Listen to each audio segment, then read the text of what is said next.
हम सब जानते हैं पानी जिंदगी है। लेकिन सोचिए, अगर यही पानी हिंसक संघर्ष की वजह बन जाए।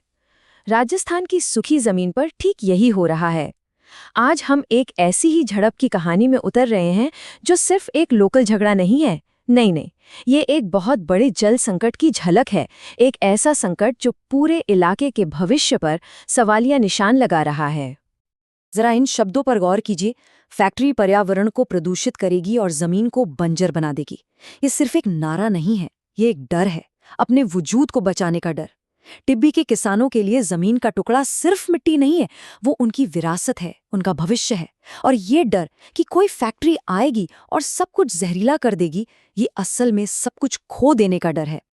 और फिर तनाव अपनी हदें पार कर गया। बातें खत्म हो गईं, एक्शन शुरू हो गया। जो एक विरोध प्रदर्शन था, वो देखते ही देखते जंग के मैदान में बदल गया। ये वो पॉइंट था जहां से वापसी का कोई रास्ता नहीं था। इस टकराव की जो क्रूर सच्चाई थी, वो सबके सामने आ गई। तो चलिए इस कहानी के केंद्र में चलते हैं। आखिर टिब्बी में ऐसा क्या हुआ? क्या था वो फ्लैश पॉइंट जिसने इतने बड़े विरोध को भड़का दिया? देखिए, दिन की शुरुआत तो एक महापंचायत से हुई थी।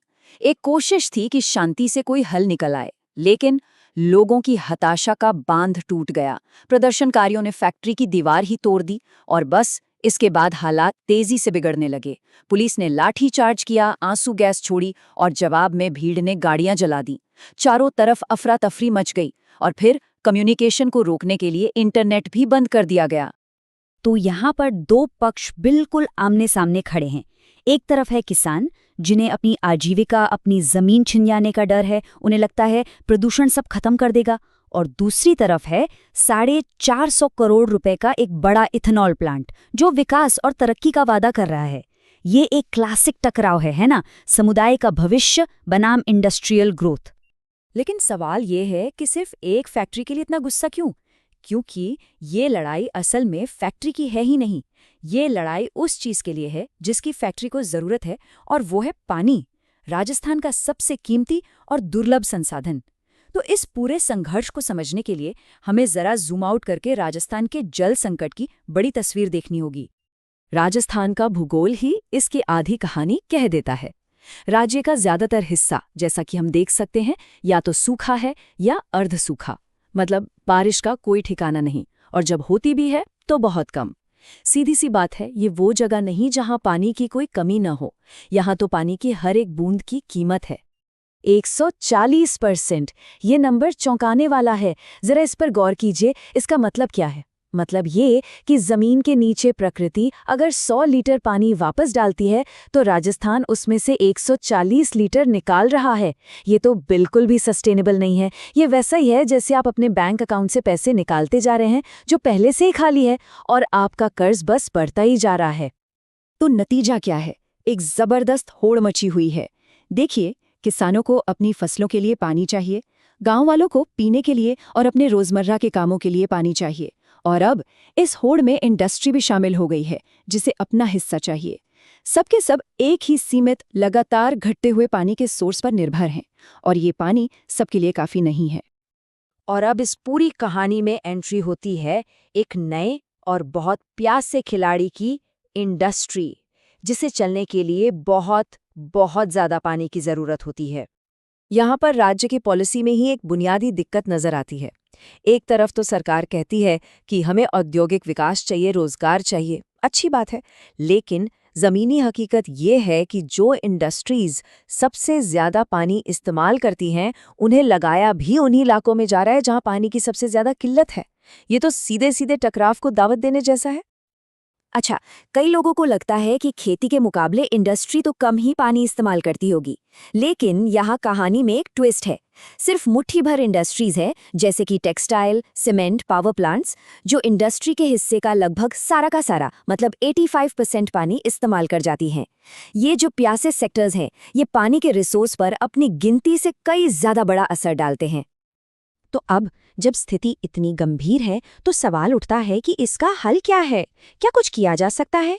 क्या इस संकट से निकलने का कोई रास्ता है? चलिए समाधान की तलाश करते हैं। एक जो मुख्य समाधान सुझाया गया है वो है बेंचमार्किंग। अब ये क्या है? इसे ऐसे समझिए जैसे गाड़ी का माइलेज होता है। बेंचमार्किंग का मतलब है ये ठीक ठीक पता लगाना कि कोई फैक्ट्री 1 यूनिट प्रोडक्ट बनाने में कितना पानी इस्तेमाल कर रही है और फिर उस नंबर की तुलना इंडस्ट्री के बेस्ट स्टैंडर्ड से करना। इससे पता चल जाता है कि सुधार की गुंजाइश कहाँ है। और इसका तरीका भी काफी सीधा है। पहला स्टेप, मापें, क्योंकि जिसे आप माप नहीं कर सकते उसे सुधार भी नहीं कर सकते। दूसरा स्टेप, तुलना करें, देखिए कि जो सबसे अच्छा कर रहे हैं आप उनके मुकाबले कहाँ हैं। तीसरा, नई टेक्नोलॉजी अपनाएं जिससे पानी बचे। और आखिर में पानी को रिसाइकल और रीयूज करें।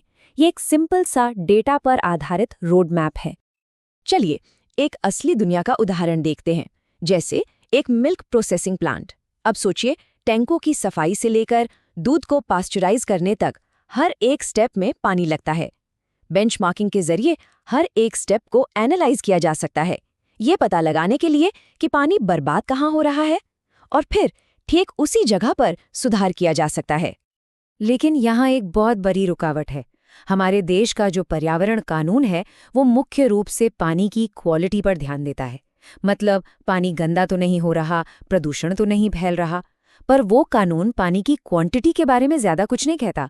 मतलब कोई फैक्ट्री जमीन से कितना पानी निकाल सकती है, इस पर कोई सख्त नियम नहीं है। और ये पॉलिसी में एक बहुत बड़ा गैप है। और ये सारी बातें हमें वापस वहीं ले आती हैं जहां से हमने शुरू किया था, टिब्बी के उस संघर्ष पर और उस बुनियादी तनाव पर जो पूरे राजस्थान में महसूस किया जा सकता है।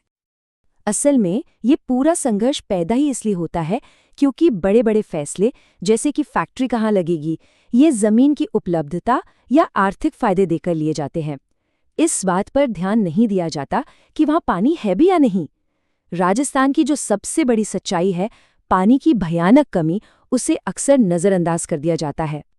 तो आखिर में टिब्बी में जो हुआ वो सिर्फ एक लोकल झगड़ा नहीं है, वो एक बहुत बड़ी चुनौती का एक छोटा सा उदाहरण है।